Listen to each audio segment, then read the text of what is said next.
13 mi ya 14 yaşa kepek giyiyle çıktım. Alnımı dula taşla çep kulaklayıp çıktım. Atan elini tollanmadım, ağlamadım, çoğulanmadım. Ya da cuda oğlanmadım, ne sebepten beri çıktım. Ağa gitti yatağa geldi, gelir mekan ile bildi. Yönetinin bağıtın geldi, inin bilen yola çıktım.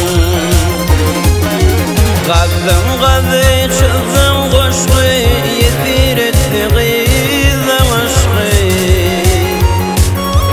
Haytın verdin o da yakşı, bir tepince oğlan çıktım. Ey dünya, yalan dünya, nevine kalan dünya. Ey dünya, yalan dünya, nevine kalan dünya.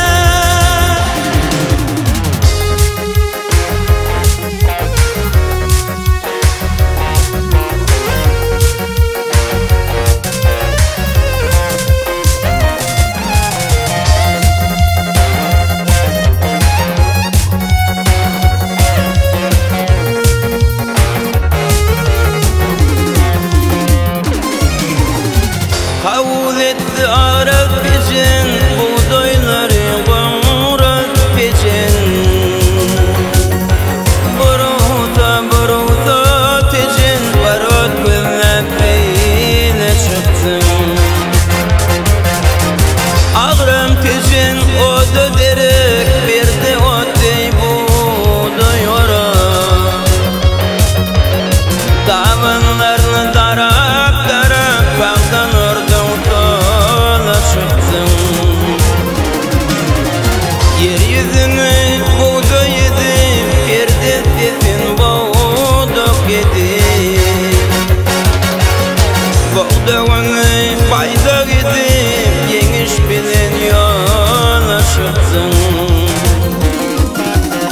Meledin sen, birin kafam kaladın sen. Bahar mı pulun kaladın sen, yaktın derreğin ola çıktın.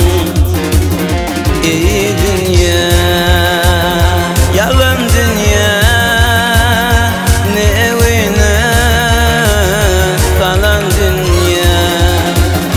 Ey dünya, yalan dünya, nevine kalan dünya.